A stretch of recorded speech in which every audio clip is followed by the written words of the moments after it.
হাতের মধ্যে ঘড়ি নেই, তবু টাইমের মধ্যে মধ্যে ফুটে যাওয়া ফুলটি টাইম ফুল। তো দেখতেই পাচ্ছ যে কত সুন্দরভাবে ফুটে আছে, আর কালারটি ভারী মিষ্টি, সেটি হলো টাইম ফুল। আর পাতাগুলো ভারী অদ্ভুত, যেটা দেখে মন ছুঁয়ে যায়। আর ফুলটির কথা না হয় ছেড়েই দিলাম, পাতাগুলো দেখতে পাচ্ছ মনে হচ্ছে যেন কোনো অদ্ভুত রকমের পাতা, তাই না? দেখে ভারী মিষ্টি লাগছে পাতার সঙ্গে ফুলটিও। তো আজকে মাত্র একটি ফুটেছে, এর আগে একটি শর্ট ভিডিওর মাধ্যমে তোমাদেরকে দেখিয়েছিলাম গাছের মধ্যে আরও হলুদ কালারের অনেকগুলো ফুটেছে। তো আজ মোটে একটি পিঙ্ক কালারের ফুল ফুটেছে, সেটি হলো টাইম ফুল।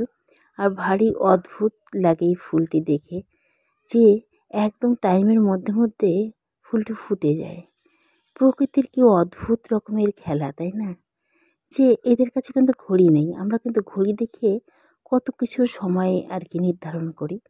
আর এরা হাতের মধ্যে ঘড়ি নেই, তবুও একদম টাইমের মধ্যে ফুলটি ফুটে গিয়ে কি সুন্দরভাবে ফুটে থাকে।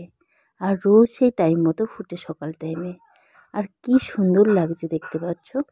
আর এই ফুলটি কিন্তু একটি মাটির মধ্যে বসানো নয়, মোটামুটি একটি আর কি সেই দইয়ের পাত্রের মধ্যে বসানো, মানে মাটিতেই বসানো আর কি, দইয়ের পাত্রর মধ্যে গাছটি বসানো আর কি।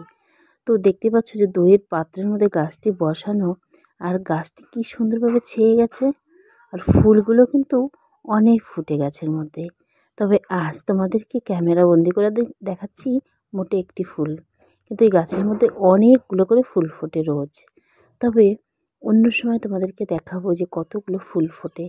তবে এই ফুল গাছটি এখন প্রায় বিলুপ্তের মুখে, তার কারণ সন্ধ্যামালতি আর এই টাইম ফুলটা সচরাচর কিন্তু এখন একদম দেখাই যায় না। তবে গ্রাম অঞ্চলে কিন্তু এই ফুল গাছটি আর কি টাকা দিয়ে কিনতে হয় না, এমনিতেই হয়ে যায়। মোটে একটি আর কি লতানো পাতানো দেখতে পাচ্ছ যে একটি দুটি লতা গাছের মাটির মধ্যে বসিয়ে দিলে তার থেকে অনেক লতা হয়ে যায়। এই ফুলটি কিন্তু মানে একটা গাছের থেকে অনেক গাছ হয়ে যায়, এটাই ভারী সুবিধা। আর সেরকম যে পরিচর্যা, সেরকম যে যত্ন করতে হয় সেটা নয়। তোমাদেরকে বললামই যে এটা কিন্তু একটু দইয়ের পাত্রের মধ্যে বসানো, আর সামান্য একটু মাটি, আর সেরকমভাবে কোনো পরিচর্যা নেই, কিছু নেই, মানে বিনা যত্নে, এক কথায় বিনা যত্নে যে এত সুন্দর একটি ফুল গাছ হয়ে যায়, আর তাতে কত পরিমাণের ফুল ফোটে।